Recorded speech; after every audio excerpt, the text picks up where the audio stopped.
Hi, everyone. Welcome to the UX Jam at MoodleMoot Global. My name is Julia, and I'm a content designer at Moodle. And this is my colleague, Rafael. He's a UX lead in the Moodle Workplace team. So we're going to start by sharing the agenda for today. We're going to start with a little icebreaker to know each other. If you're an introvert like me, don't worry. It's a fun activity, and you will have fun, I promise you. Then we're going to tell you a little bit about the Moodle UX team, and then a little bit about the UX process, which is what we're going to go through in this workshop. And then we're going to start part one of the workshop, which is discovering the problem that we want to solve.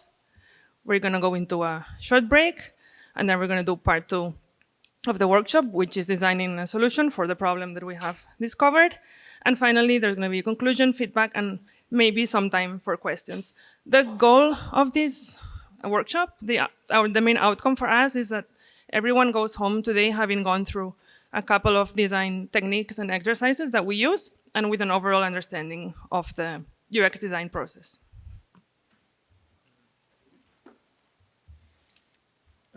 Yeah. Also, before starting, I see some kind of lonely tables. I think the right amount of people would be like around 5 people on each table, just saying because I see a couple there. If you guys want to join, I think 5 would be the perfect number for each table. So let's start with this questionnaire that we're running today. So please stand up, everyone. Let's stretch the legs. And let's go to a different side of the room, like everyone who's a morning person. That way? No, this way, sorry. A little bit dyslexic. And who is a night people, go that way, please.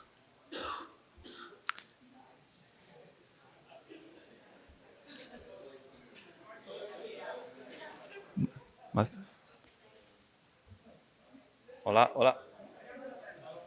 ¿Me oyes? Vale. Vale, muy bien. Siguiente, next question, sorry, I jumped to Spanish. Here, who is already an expert in Moodle and who is totally new to Moodle? So Moodle experts to this side and Moodle noobs to that side. Yes, yes, I'll allow that just for today. Okay. Which of these are you here to learn today? Cooking recipes, this side, or UX processes, that side of the room? Please, nobody be here because we're not cooking recipes today. No, come on. Okay. So this is a good one. Which of these problems are you most interested in solving? Teachers' empowerment or students' engagement? Ooh, this is a tricky one.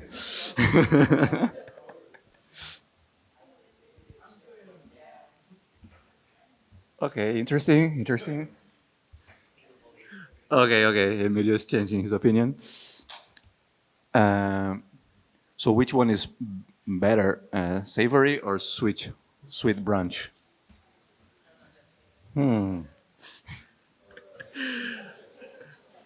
You probably do like your steps for the day, you know what I mean, on your fitness app, only by this activity.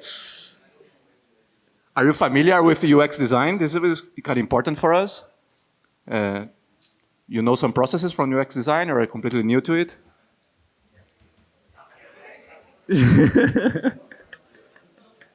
I know it's kind of relative. I mean, yeah, but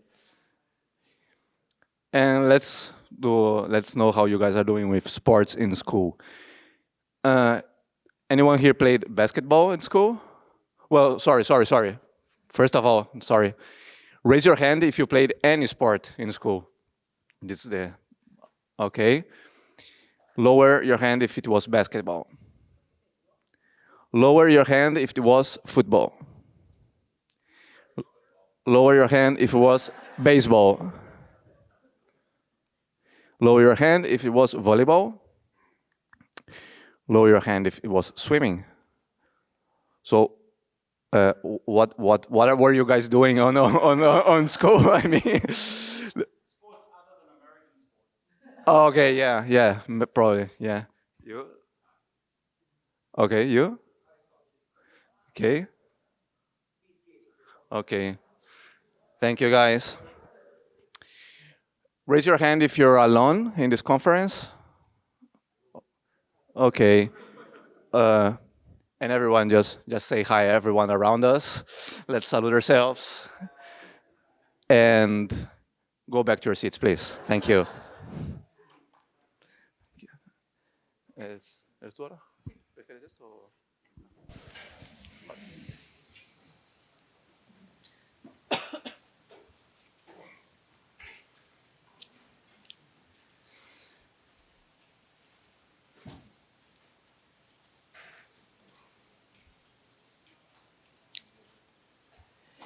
Okay, the first thing we want to tell you a bit about is the UX team at Moodle. We are quite young team, I'd say. We have 8 UX designers, 2 researchers, 2 content designers, and 1 experience design manager. So the way that we work at Moodle is that each designer is embedded in a product team, 1 or 2, and they report to the product manager. And then there's another team, which is a product experience team that has 2 lead designers and 2 content designers and the researchers. And we support research and content design activities across all of the product teams to ensure that the ways of working that we all use are consistent and have quality. Even though we're not an official team, we do get together a lot to collaborate and work. For example, we have a UX chapter, which is a place to talk about everything UX, to share articles, insights, knowledge, experiences. This is open for the whole company to join, and we do it through a matrix chat. And then we have the UX huddle, which is a weekly meeting with all designers, researchers, and content designers, where we share what we're working on, we ask each other for feedback, sorry, etc. This is a screenshot of one of our huddles where one of our colleagues was talking about a t-test that he had done with a user. So this is a bit of an overview of how we work.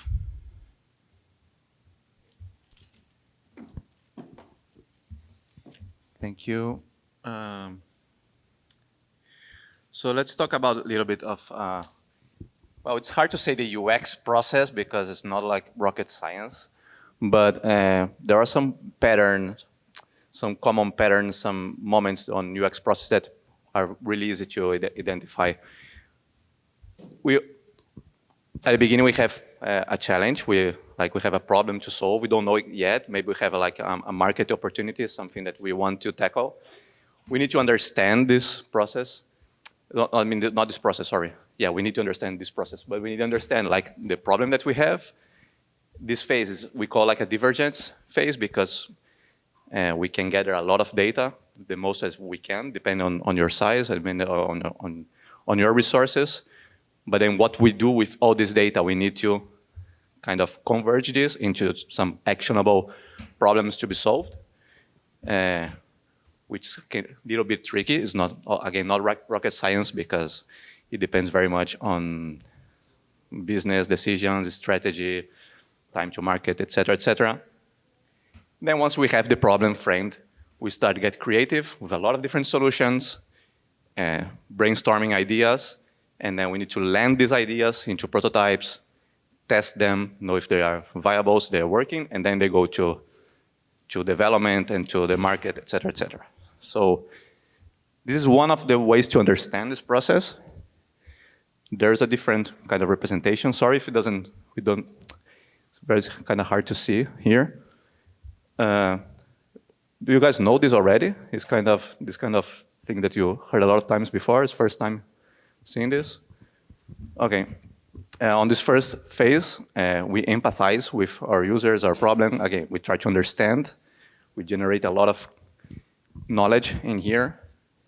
Then we try to define that in problems, again. So it's basically the same thing as before. We ideate, we create some solutions, some ideas. We have some different ideas that we turn into a prototype. The prototype, we can learn from them and go back to ideate phases. So we can spend some time in here. And then we go to testing, and depending on the results of the testing, we can either go back to ideation or definition, or we can go back even maybe when we're testing, we discover that we are completely out of track and we need to go back to like to this really early stage of discovery. So yeah, I just noticed that I have this beautiful animation to illustrate each step, but I didn't use it. Today we're looking at these 4 stages, okay? And we're running a little bit of time. I think we'll rush a little bit on this one, otherwise we'll take too much time in here. And testing we'll not cover today because we don't have the logistics here for you to be testing, et cetera, but we'll comment on it briefly at the end. Julia? Okay, so like Rafa said, the first phase of the UX design process is to empathize. What does that mean? That means getting to know our users, connecting with them, with their feelings, with their goals, with their frustration. And this is so that we make sure that we're designing products that are centered around our users, or what we call user-centered design. There's many ways you can empathize with users. You can do observations where you literally watch your users interact with your product. You can do secondary research. In our case, we do a lot of reading on the Moodle forums and the tracker to see what people are saying about the issues they're facing. You can also do surveys, for example, or what we do the most at Moodle, which is talking to our users, doing user interviews, because talking to people is the best way of getting to know them. So after all of this research, you always end up with a lot of information, insights, and like you learn a lot. And you need to sort of process it in some way so that you have something meaningful and something memorable to work with. There's a few artifacts for that, and today we're going to look at this one. A user persona is a fictional yet realistic description of the real people who are using your product. It's used to promote empathy because it increases awareness and makes your users memorable to you. It makes them easier to remember when you're working. It's also used to prioritize features and to inform design decisions. So to create a persona, you look at all the information and insights that you gathered in the first phase, and you look for broad patterns, especially in their needs, expectations, goals, and attitudes. You create your persona based on that, and you generally give your persona a name, age, and hobbies, and things that make the persona relatable to you so that, again, it's easier for you to think about that persona when you're designing your solutions. So today, we're gonna work with this persona, Claudia Fernandez. So Claudia is 37 years old. She teaches at a university in Mérida, Mexico. She lives with her partner in an apartment, and they like growing vegetables. And she takes the bus to work, and she likes to crochet on the bus. Now, when it comes to teaching, Claudia teaches face-to-face at the university, but all her course materials and resources and assessments are done online in Moodle. She likes to foster student participation through forums, discussion groups, and peer-to-peer feedback. And Claudia also likes to support students that need additional guidance, whether it's in person or virtually. What are Claudia's pain points and frustrations? Well, Claudia has limited time to develop her courses once the new Moodle courses are available. Often she has just a few days before the start of the school year. She also has to do a lot of repetitive admin tasks that take up a lot of her time. And she also finds that collaborating with other teachers often leads to duplicated work and effort and missed opportunities to improve because everyone works on their own courses. And then Claudia's needs and goals when it comes to teaching on her job. She wants to save time on course preparation. She wants to be able to quickly update course materials based on feedback from her students or curriculum changes. And she also wants to collaborate with colleagues in an effective manner to create consistent and standardized resources. Thank you. Is everything clear until now? Because I realized that suddenly that we were right going we are on the schedule actually. We were kind of rushing, but I don't think we don't need to rush at all. So there are like different techniques for us to empathize with these users. When we say empathize, I think it's like there is like this dimension that we forget a lot, mostly if you are like developers or business people, which is the emotional layer, the emotional dimension of these users. We tend to think about functionalities down to earth, but it's important to empathize on the way they feel, what are their pain points, what they're afraid of. So there's a lot of different templates for that. They're not just one technique. For today, we're sharing with you guys this framework here, which was created by Norman Nielsen's group. I don't know if you guys know. It's like this reference on usability and UX design mostly on digital Gosh, I forgot how to say. I spent too much time speaking Spanish today. So this framework here we'll use to understand what our users are needing, the challenge that they have, and we get aligned with our team. So we are on the same page because, we can have different perceptions of our users. And so this is how we'll fill this map. Actually, we'll do this right now. On this side of the map, we have what the user says when we usually we put a user here or a user goal or user problem, something about the user here. And then we start filling with things that the user says around it, the things that they actually are mentioning verbally, what their actions are around it. This is the part that we're probably most proficient at because we tend to jump right here and say, okay, the user will create a new file, the user will delete a course, etc., etc. But then we have to think about all this. This, I think, from my experience, this is the kind of the hardest part for, at least for many people, to empathize what are the user feeling here. Although in every mood that I have been, I have learned a lot about this, talking to people. It's incredible the level of knowledge that you guys have about how educators, students, how they feel about the product and what they're thinking. It's kind of similar, but not the same thing. I think we all know when we think something and when we feel something what the difference is, but I understand that there is kind of a blurry line here. As I said, this is not like rocket science. This is not math. This is like humanities. So it's not that easy to. So let's jump into our first activity. So you guys have a yellow big sheet on your table, and I say sheet like paper sheet. So you guys can swap it over.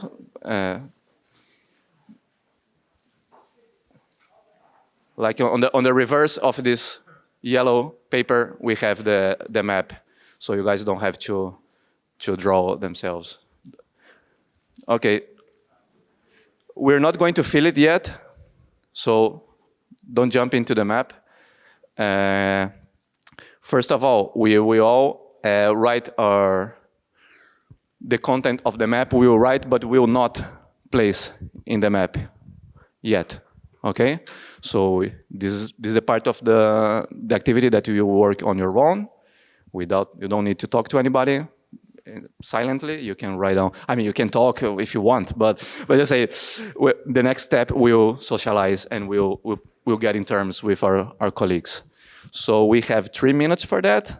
I have my whistle right here. So we'll be exactly counting 3 minutes. Okay. Sorry, there are some questions. Oh yeah, we will display in this slide on this 3 minutes. Thank you for reminding me. Is the same question? Sorry. So we have these 4 areas here. Oh, sorry, I understand your question. Very good question. I should have focused on this. Sorry. Claudia is getting ready to start the school year. Sorry, very good call. Because so you guys probably have different experience around this kind of user. We start in the school year, so some of you could take like a common sense, like, oh, I think this user needs this user feels anxious, it's afraid of, etc., or some of you have a lot of knowledge on the subject and can bring to the table, exactly. So this is the user goal. Actually, is in the middle of the framework. If you look at your, and so all the assumptions, and we're calling it assumptions. That's an important thing. We're calling it assumptions because we don't know if they're true or not. So we're assuming that our knowledge is good enough, but we should have to validate that in the future. So good question, thank you. And we will be displaying this while on these 3 minutes, so you guys can, yeah. Yeah, we have some, it's really hard to read in here. Yeah. And it's really hard to read me as well. But for example, when a new course, when we're getting ready to, this user is getting ready to start the school year, maybe wants to reuse the content from the previous year, or maybe want to send an email to all the students presenting him or herself. In this case, herself, it's Claudia. We're thinking about Claudia right now. Yeah, sorry. Yeah, would be nice. Yeah, but we'll place them later on the paper. Okay. Is there any more questions? Feel free to. Okay. So we have 3 minutes counting, and I'll leave this here.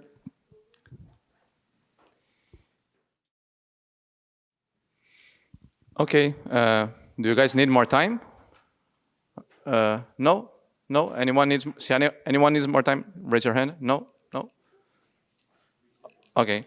So let's jump into the next step, which will be, we have like 7 minutes for you guys to discuss with your colleagues. Maybe you guys have some similar post-its. You can kind of paste, you can kind of put it next to each other on the framework, or maybe you guys don't agree on something and need to choose one of them because maybe they're contradictory ideas. So we have 7 minutes, and now it's the time you guys will put the sticky notes on the framework. Any question? No? Okay, so 7 minutes. I wish we had some music running.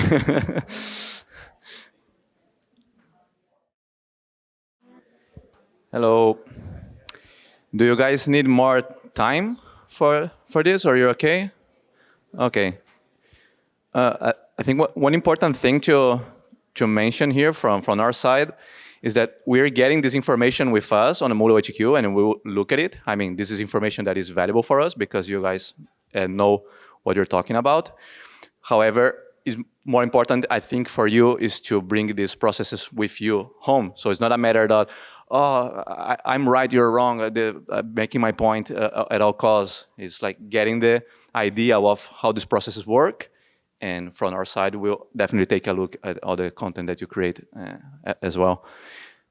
So any questions about this activity now that you guys went through it? No? Okay, let's move forward then. Julia? Okay. So we have now managed to, it's wide, to empathize with our users. And now we're gonna try to converge again and define the problem that we want to solve. But before that, we need to turn all of this insight we have now been diverging, we need to turn them into something more concrete and something more actionable. Now we're gonna go through a couple of exercises. We're not gonna do them here because there's no time. So we're gonna just explain to you how you would get here. The first one is the point of view statement. This is also known as the user need statement.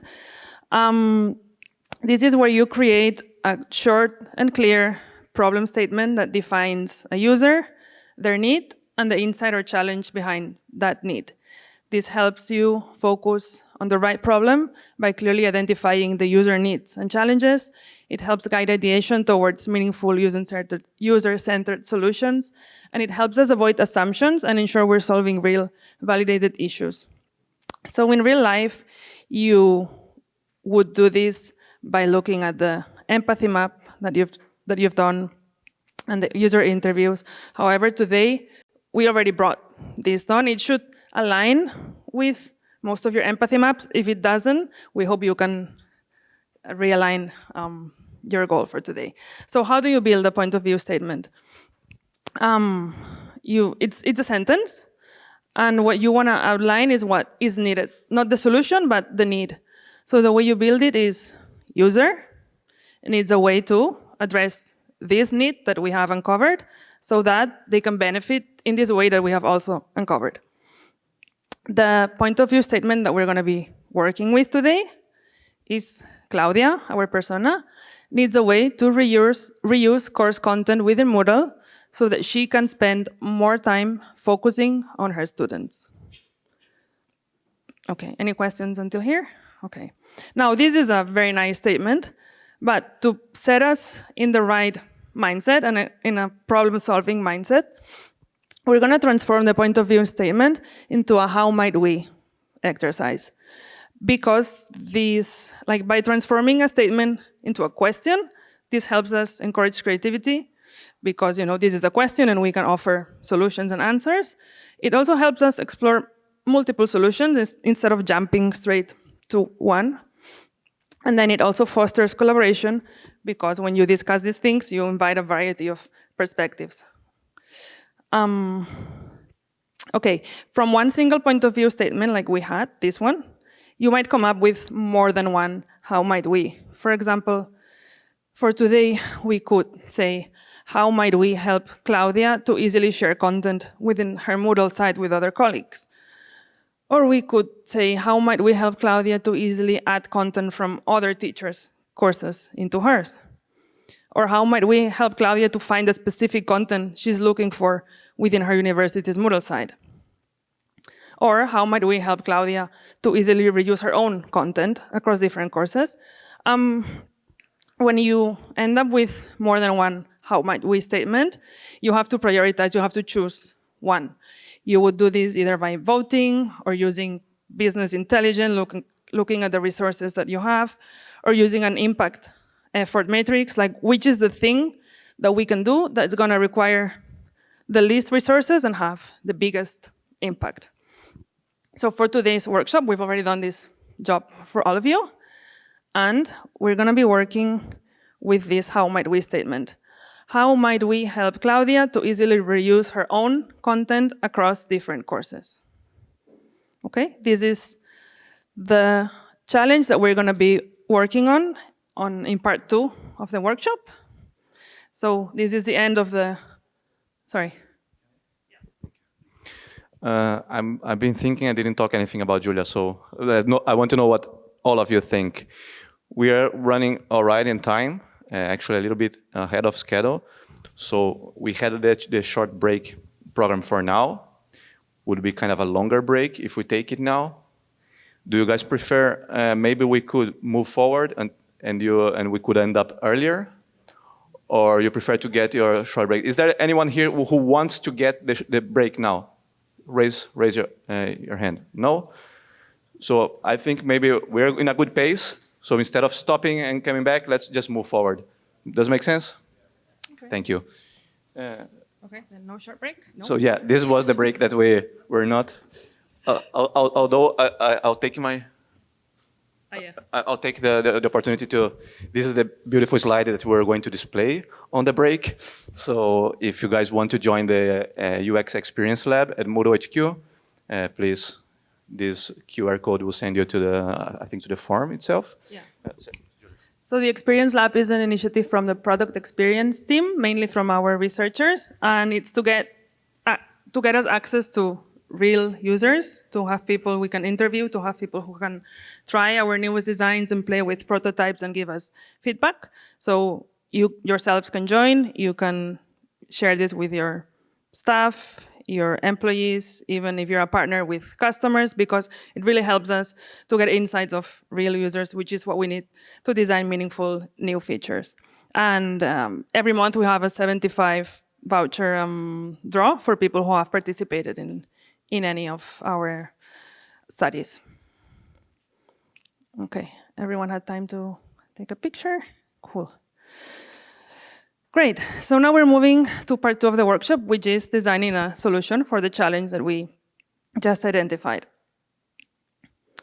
This is going to be the ideate phase, and it's a diverging phase again. Now we're going to go, yeah. So we're here. And we're going to start by generating a lot of ideas. And in this exercise that I'm going to talk about later, we're focusing on quantity and not quality. We want to generate the maximum number of ideas any of you can without judging too much. Just generate, generate, generate. And we're going to do it using an exercise called the Crazy 8. This exercise is a very rapid ideation activity where you have to sketch 8 ideas in 8 minutes. That means 1 minute per idea to generate a lot of potential solutions. Maybe it's something, you start drawing and you think, this makes no sense. It's fine, just draw it. At this stage, it doesn't matter. This helps us break mental blocks and get in a more creative mindset and explore ideas that you might not even come up with if you were thinking about this like slowly and considering everything. This is not what we're doing now. Now it's just about drawing 8 ideas for the challenge. So what we're going to do is on each table, there's white sheets of paper. No, you need to fold it for me because I only have one hand. So you're going to come up to the stage, Sarah. Okay, so everyone, please grab a piece of paper from your table. This is like the airplane. Oh, they have no paper. No, there's no paper on that table. That table. Okay. Everyone have their own Okay. paper, but not there yet. Yeah. That, That one, Sarah. the last one. You give them some, yeah. Thank you.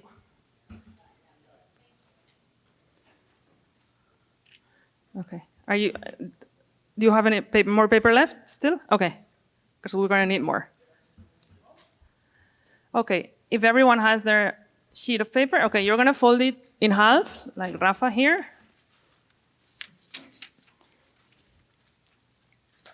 And then you're going to fold it in half again. super. And then you might have guessed you're going to fold it in half again. Okay. And now when you open your paper, you have 8 rectangles for each of your 8 ideas. Okay, so like we said, we're going to start the timer in a while. Anything works. There are no rules. Like this just forces ideas out in a very fast way without thinking too much. Don't restrict yourself. If you get really stuck, you can do variations of one of your ideas. But yeah, try to come up with different things, as weird or crazy as they may seem to you. At this stage, we don't care.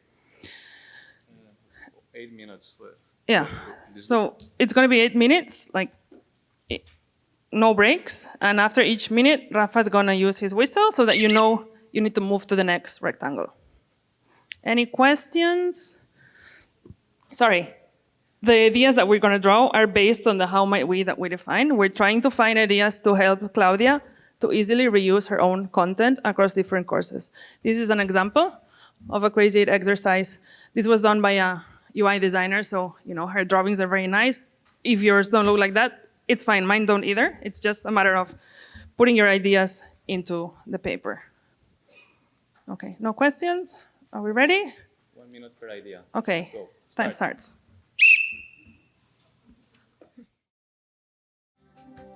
I see that some of you are kind of writing ideas down. It's not a problem, but we would like to think more visually on this exercise. No, we have time. And the written ones are still valid. So a good idea is a good idea if it's written or drawn. But on next step, we'll actually build a prototype. So it will be nice to actually have like some visual guidance of how it works.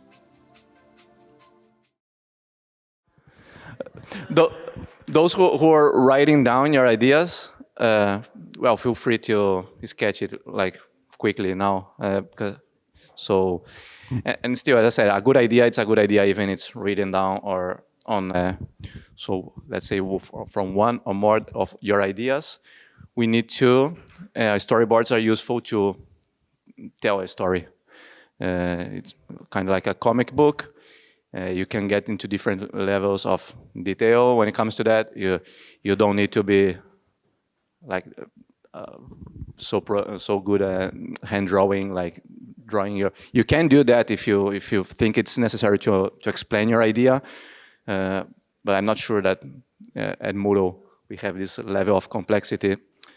Would be useful for the, I don't know, for a food delivery idea. So you have all these steps, like people delivering the food, etc., etc.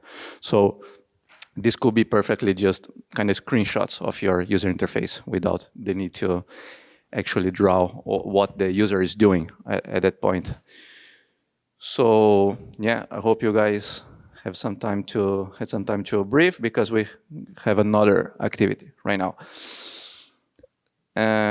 So 30 seconds, we're not be counting that, just pick your favorite idea on your Crazy 8 activity.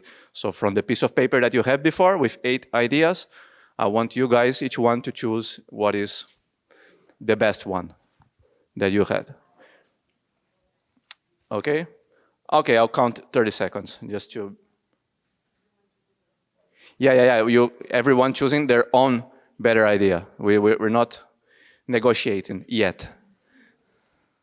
30 seconds.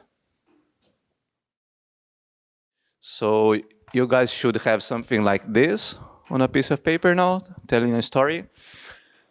I hope it's self-explanatory enough, because what will you do now is you have 1 minute, and I'll be blowing my whistle on every minute to explain to your colleagues your idea. And so, well, you guys can agree who will start on each table. I'm not going to decide that, but yeah.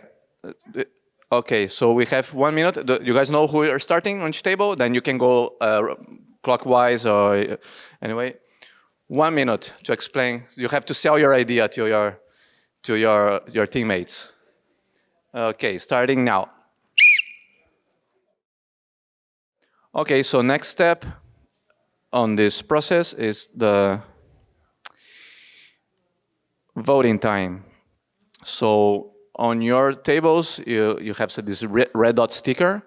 Each one of you have 2 votes, so you can grab 2 dots, and you have to vote the idea that you like the most on your table. You cannot vote to yourself, but you can give 2 votes to the same idea if you want to. If you really believe on that idea, you can give your 2 votes to that idea, okay? So there's no problem if there's a lot of good ideas on the table, because next step now we'll build a prototype, and as you will see, you'll be able to select more than one idea if you really want. I mean, there is no restriction, like you have to stick with this idea or this idea. But this voting process is a good exercise for us to kind of have to make a call and let some things go, because that's how the design process works a lot of time. You have to make a call. But no hard feelings if your idea were not voted. It doesn't mean anything. Don't get angry if your colleagues. It's a hard call to make. Okay, so let's move to the next step. Okay. So this voting should have generated some kind of heat map where you can see which are the most popular ideas. We have started to converge now by voting, and now we're going to converge even more by choosing one idea, the most voted one, and turning it into something tangible, like a prototype. A prototype is a relatively cheap and easy way to represent your ideas so that you can put them in front of people. So when you build a prototype, you start small, meaning you don't want to put all the features of your idea yet, maybe. You just want to validate the main idea. And you start small because you want to fail early and fail often. You don't want to build a whole product first and then launching and then it fails. Building a prototype also allows us to test assumptions and to iterate quickly. Now, if you're building a prototype for a chair, you're probably going to be using cheap materials first for your prototype until you build the real thing. We do something similar at Moodle, where sometimes we use paper, sticky notes, Miro boards, drawing software to do what we call low fidelity prototypes. Those are prototypes where we want to maybe make people go through a workflow or a new feature, but with not a lot of detail. And then to build high fidelity prototypes, when we want to make the thing look like the real thing, we want people to really interact with every element, click every button, it needs to look like the real thing. Then we use tools like Figma, Adobe XD, proof of concept sites, etc. So what you're going to do now is you're going to turn the most voted idea into a prototype using paper, scissors, like everything you have on the table. If there's not a clear winner, you can also go with one idea, but incorporate elements from other storyboards that the table also liked. Have in mind, this is not the final product. This is just something that you later can put in front of people and say, hey, do you want to try our new content library that we're creating, or whatever each table is creating. So the way we're going to do this is we're going to work on a single prototype per table so everyone can get hands-on. You can do it very detailed, like the one you see here, or you can just draw the different screens, and then, if when someone's testing this, they press a button, you show the next paper, and that's the next screen. Okay, any questions? Are we all ready to craft? Sorry, I think if you kind of don't know exactly how to approach this prototype, I personally would think about something that I can test. We're not going to test today, but put yourself in the mindset that at some point you show this to someone and get their feedback. So this is what a prototype should illustrate, I think, the most. So whatever what takes to it, maybe. You have scissors, you have duct tape on your table, and everything counts to illustrate this idea. Another important thing, sorry, one prototype per table, please. It's not we are doing our own individual prototype. Each table should end up with just one prototype, like the one ring from Lord of the Rings that rule us all.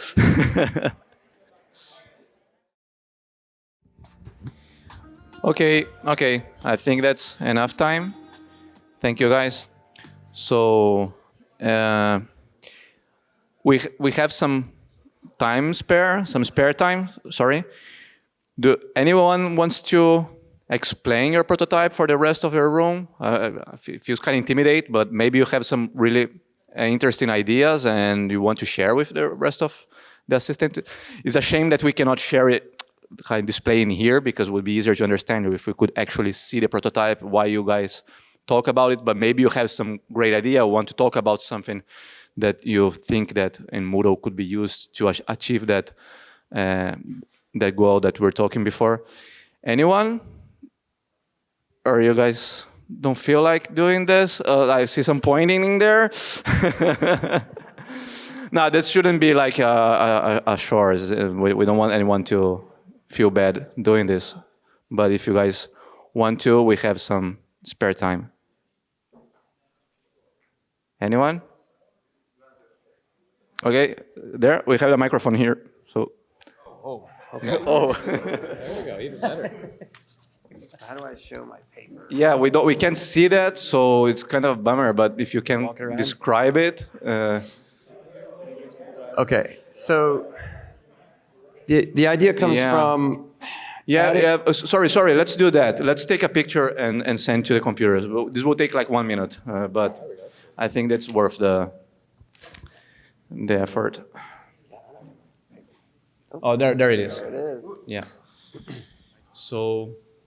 Ready? Okay. So the idea comes from, most courses are built off of something we built in the past. We're not always creating new activities.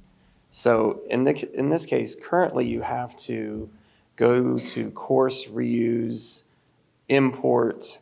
You have to find where that is, or you have to import a file.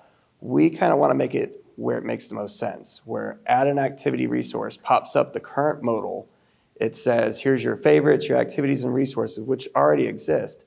But there's another tab that says import. And here you can filter from your previous courses by activity type, and you'll get a list of all of the activities that you have created elsewhere in Moodle, or maybe activities that instructors have made public that is available to you. And then here you'll select those activities and import, and then that will move you through the import process of creating the activity in your course. A round of applause. Thanks, everyone. I think, so this is, we should be testing now. I mean, as you guys saw it, we empathize with our user empathy map. So here's the point where we discover a lot about the problem that we want to solve.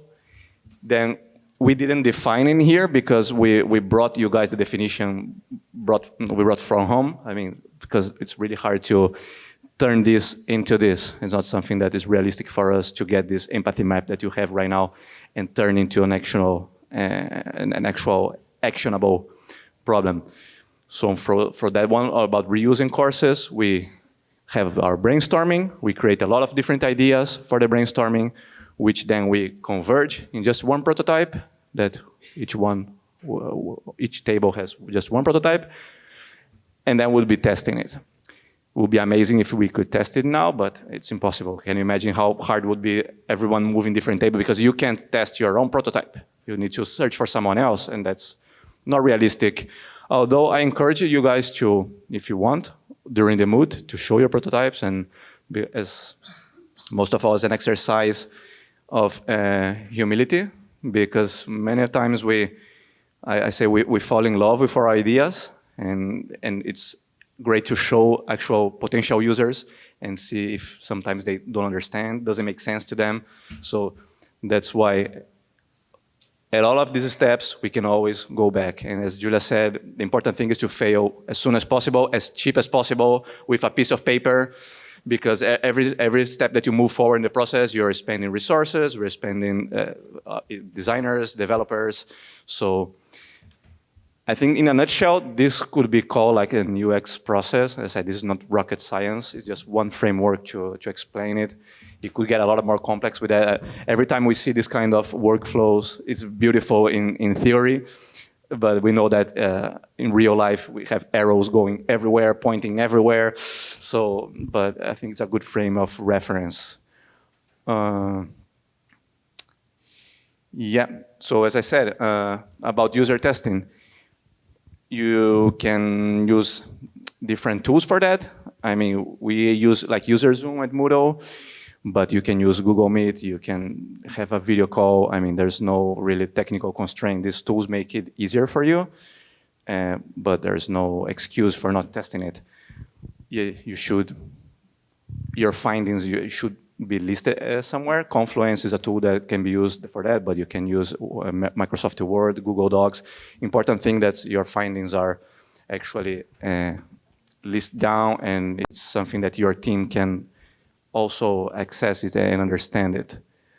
I actually, since I don't have my notes anymore, I did a conclusion before, so everything that I told you about the process is already told. So any questions? That will be a wrap. So if you guys have any question about the process itself, how we do things in Moodle, or about Moodle UX itself, I mean, as far as we can try to answer you guys, this will be a great place to do that. We skip break, so we have really like 10 minutes. We're 10 minutes behind schedule. So if you guys have any questions, otherwise we're free to grab a snack and enjoy the rest of the mood. Anyone? No, that silence by now? Okay, so thank you. Thanks, everyone. We have on on the last table there, we have a board with things I like, things I didn't like, things I could improve. So you can grab a post-it right now. It will be awesome for us. We can improve, come with a better workshop next year's. And that's about everything about design is listening real feedback and not feeling bad about it, not getting hurt about it. So, I mean, we want to know the truth. That's our job.